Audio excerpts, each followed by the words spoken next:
Hi, welcome to this video. Thank you very much for tuning in. Thank you very much to all my Patreon supporters and to Angie who gave me these amazing shocks. So, will these fit? One way to find out. Quick easy job.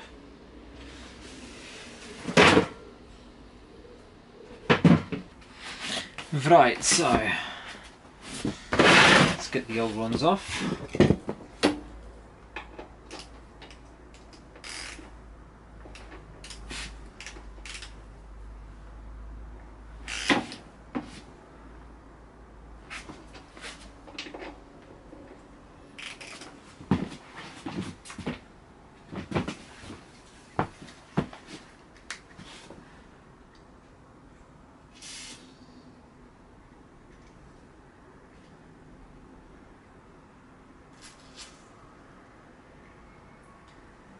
These have only been on there for a few hundred years, so you know these probably aren't tight at all. Let's go. I'll have to get a bigger bar on this if I'm going to turn it. We'll see what happens.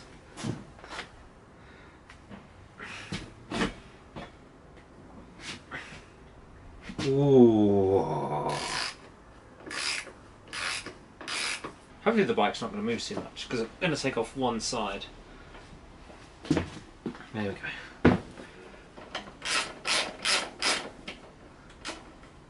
Let's try my little persuader.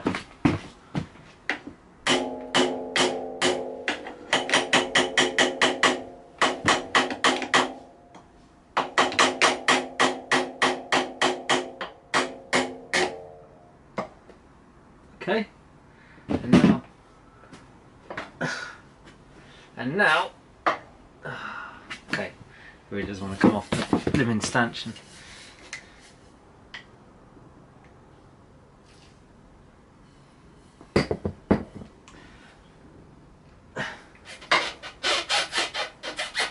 Oh, here it comes. Well, hey, bit of WD and it came right off. These are about the same size, slightly out. Oh, ever so slightly out. Might have to change the internals. Let's see what happens.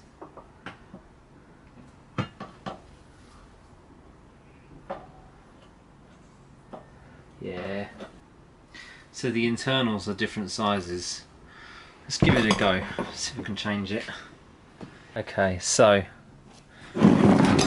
this shock's wound all the way down, this shock's wound all the way up. Just the internals are different, so I'm going to try and get them out. Could be quite tricky to we can get this out with a bit of WD-40 and a hammer, I think. Right, let's give that a try now. Yes, do a lot of my work on the floor.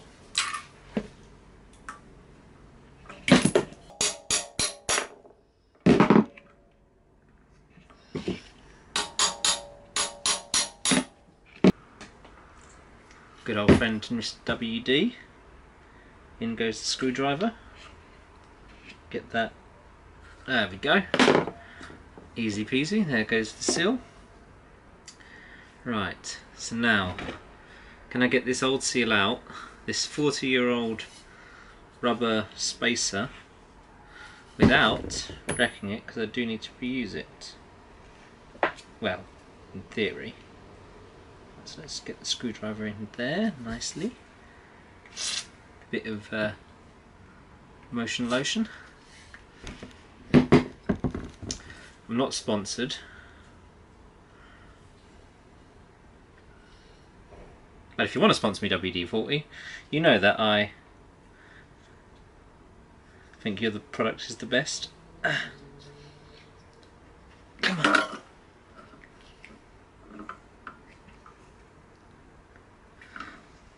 Okay, got it out. Didn't break it. And it goes to the new, can it go to its new resting place with ease? Maybe not. These might be out a tiny amount, but these might work.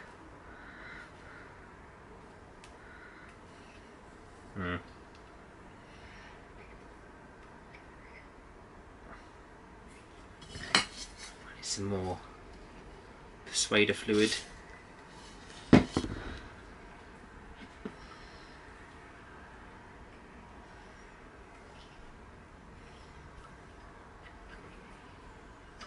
Okay, we're in. Hey. Hey.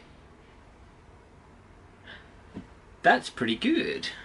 I don't want to touch the camera.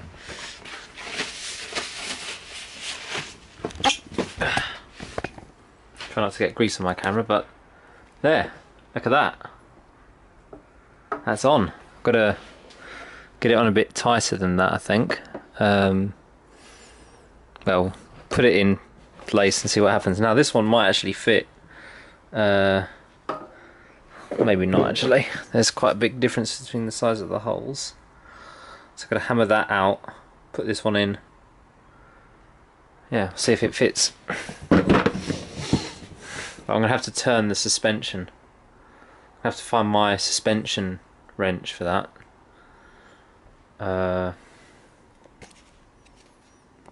Then get this out. Probably someone will probably tell me this is the incorrect way to do things, or get a desk and a vise and stuff, but yeah, don't have that. I just have some WD-40 and some sockets. You make do with what you got.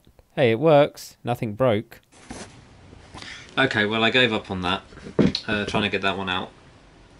It's going to take a bit more brute force, which is going to end up breaking it. So I had a look for my spares, and I found some spare spacers which seem to be the right size.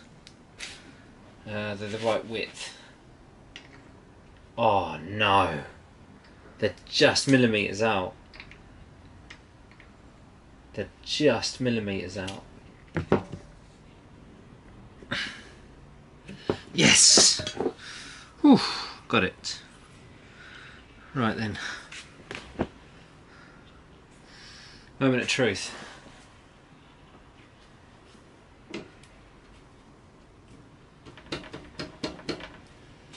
It works. Now let's turn it.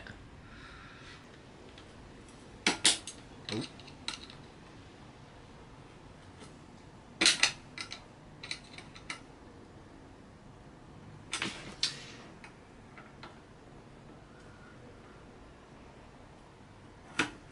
Okay.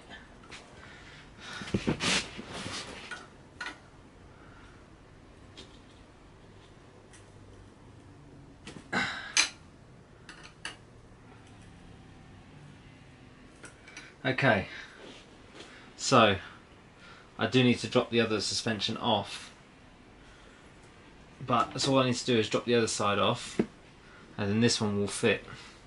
It is going to sit. Is that even measurable? How much lower that's going to be? How much difference? It's going to be like the width of my finger, maybe. It's not a lot.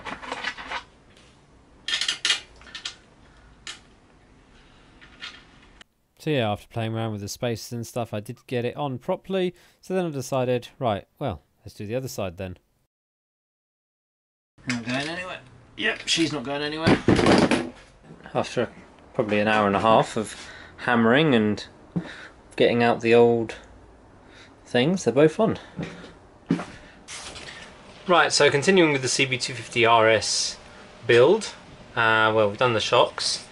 And now I'm going to try and get this rear rack on. I mean, I was given this thing. It's off a different bike. It might not fit. I'm going to give it a little go and see if we can get it on.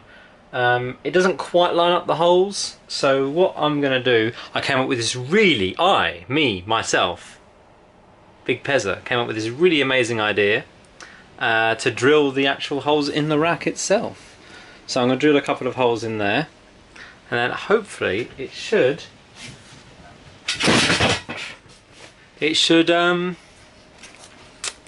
fit. Yeah, give it a go.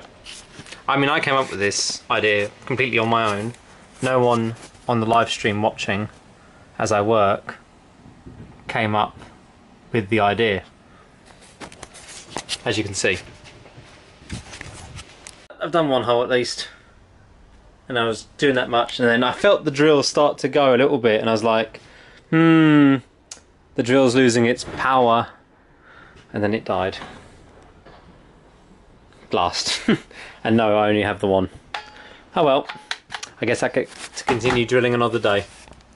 So yeah, as I've got nothing else to do and I'm usually in the workshop for a couple, 2 to 3 hours at a time, I started doing live streams from my phone. The quality is not the best, but you can always welcome in to pop in, say hi, ask me a question, and then possibly have your ears blown out if I start using a drill like I did here. I'm very grateful for anyone who's popped in, said hi.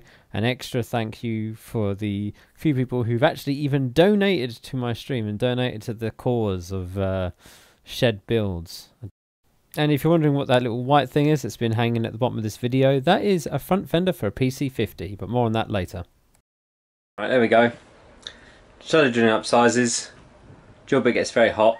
Note to self. 3 people actually in the stream today. Not too bad. Been going on for about 37 minutes. Well, it's sort of on there. I need to work out some spaces. We're getting there. Yeah, okay, Chris. Yeah, okay, I admit it. Fine. At the time, I didn't think of it. I would have probably thought about it later, but drilling through a hole through the rack, not the easiest thing to drill and was definitely not the thinnest. But yeah, I drilled a hole through the rack to mount it to the bike rather than drilling through the frame. Yeah, so thank you, I guess, Chris, for that information. Anyway, the PC50 is back and repaired fully. I'll have a video on that later on. In the meantime, though, if you did enjoy this video, I guess, like, comment, whatever. Subscribe, notification bell if you wish, because that way you'll be notified when I live stream. I'm trying to live stream on more of a set schedule, but it still is a bit sporadic. But I'm trying to set to a couple of set days, but I still haven't decided on what them set days are going to be.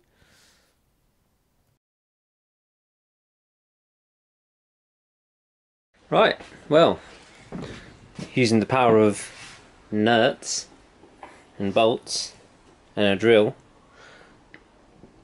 this rack is on. That is looking very solid. Is that straight or is that just my imagination? I think it's straight. For all intents and purposes it's straight, and we're not going to worry about the fact that it could actually not be straight. Yeah, that actually looks quite good. So now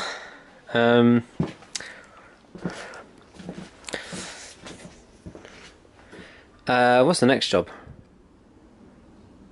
I guess I've got to take the rear wheel off and change the tyres. I've still got to do all the lights and there's loads of stuff to do. I don't know, I'll just figure out what I want to do as I go, as I've always done. But I think that rack is a good rack. I could definitely get all my camping gear on the back of this. Well, I hope you've enjoyed this build series, and now you have the option to tune in and watch it live as it happens. I'm really far ahead compared to when this video is. So yeah, subscribe and catch the live shows. Anyway, that's it. Thanks for watching. Bye.